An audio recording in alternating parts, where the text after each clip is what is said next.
Ang pagiging tulad ng bata ay ang pagtanggap sa katotohanang hindi natin kayang mabuhay na wala ang Diyos o kahit malayo man lang tayo sa Kanya.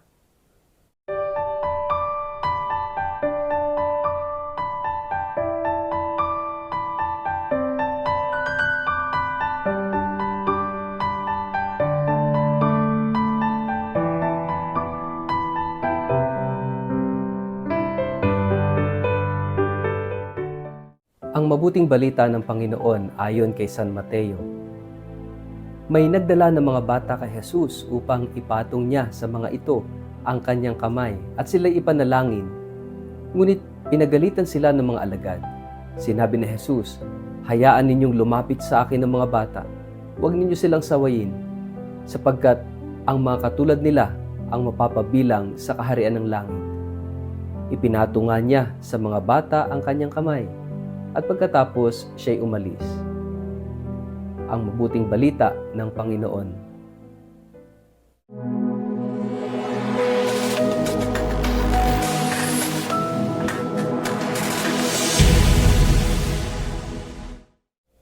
Mapagpalang araw po sa inyong lahat. Kumusta po kayo? Ang ating pong word of the day ay dependency. Bago po tayo magpalalim sa ating reflection ngayong araw na ito, muli ko na naman kayong inaanyayahan na mag-like, follow at subscribe sa ating page na Word of the Day at Father Richard Lagos. Ganoon din po, paki-share ang ating videong ito sa inyong kapamilya, kamag-anak, kaibigan at mga kakilala sa social media para sama-sama tayo maging mga media evangelizers at online missionaries na nagpapalaganap ng salita ng Diyos sa mundo ng social media. Mga kapatid, dinadala tayo ng ating ibanghelyo ngayong araw na ito sa isang katangian na siguradong makapagdadala sa atin sa buhay na walang hanggan. Ito yung sikreto.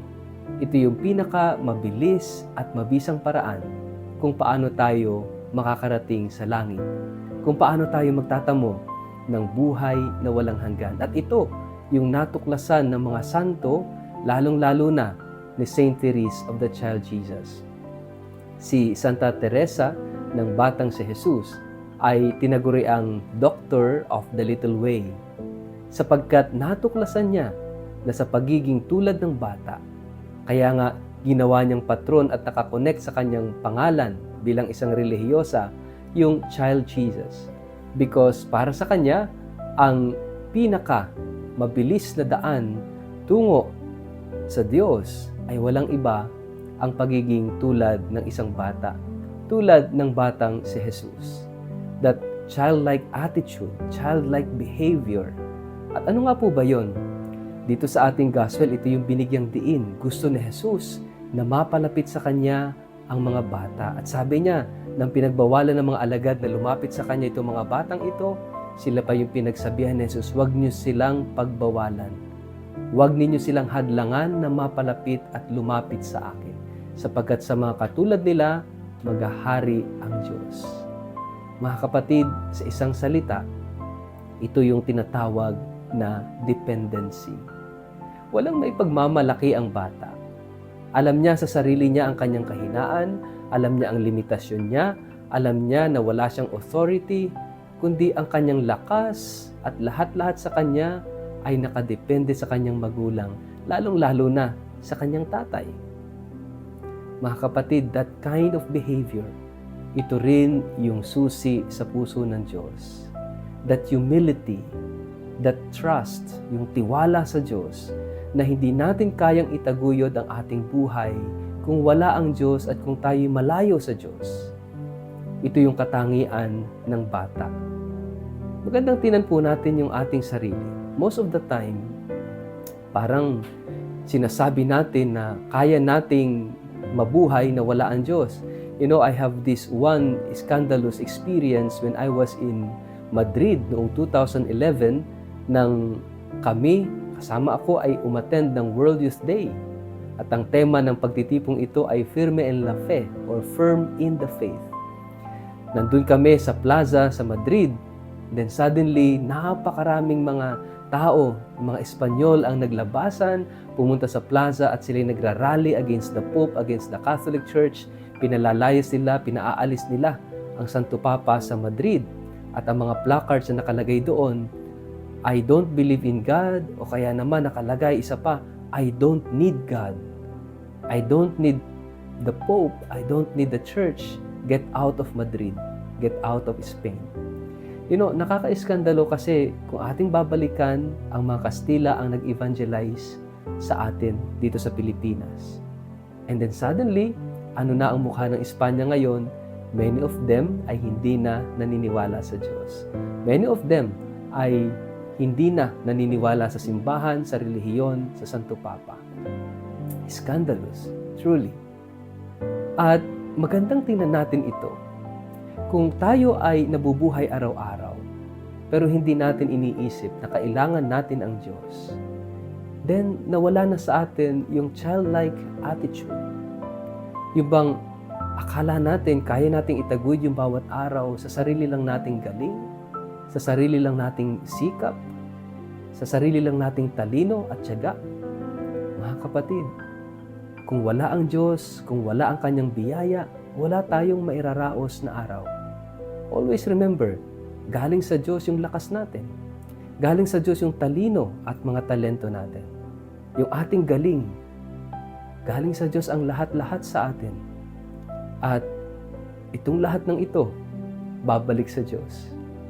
Kaya nga napakahalaga that we understand it clearly and very well na ang lahat ay sa Diyos. Wala tayong maituturing na sariling atin. Ang bata alam niya yon. Ang bata alam niya, malinaw sa kanya na kung wala ang kanyang mga magulang, wala siyang kayang gawin. Sana ma-realize din natin that without God in our life, wala rin tayo. Kaya wala tayong dapat ipagyabang.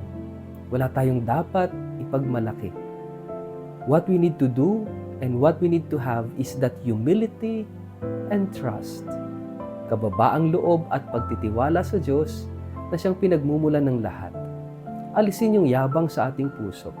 Ano man yung narating natin, ano man yung nakamit natin, ano man yung meron tayo, always remember that all of these things ay pagmamay-ari ng Diyos. At babalik at ibabalik natin lahat ito sa Diyos. Maging ang ating buhay, ang ating sarili, ang ating lakas, ang ating katawan, lahat-lahat ng meron tayo ay sa Diyos.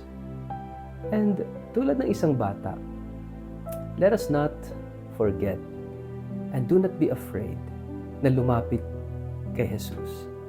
Lumapit sa Diyos sapagkat kinakailangan natin ang Kanyang pagbabasbas.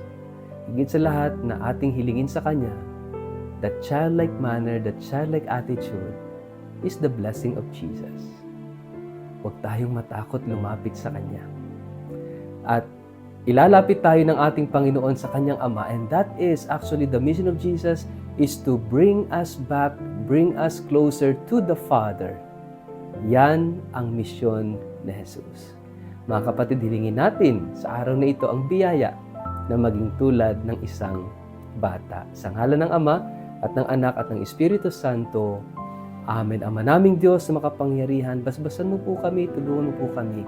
Hawakan mo ang aming mga puso at nawa, bigyan mo kami ng katangiang tulad ng isang bata na marunong kumilala sa aming kahinaan, sa aming limitasyon, sa aming mga kalakasan, sa aming mga kakayanan, higit sa lahat yung aming dependency na kaming lahat ay nakaasa sa iyo at kung wala ka, wala kaming magagawa, kung wala ka, wala kami. Ang lahat pong ito'y aming samo at dalangin sa pangalan ni Jesus na iyong anak. Amen. Pagpalain po kayo at ingatan ng makapangyarihang Diyos, Ama at Anak at Espiritu Santo. Amen.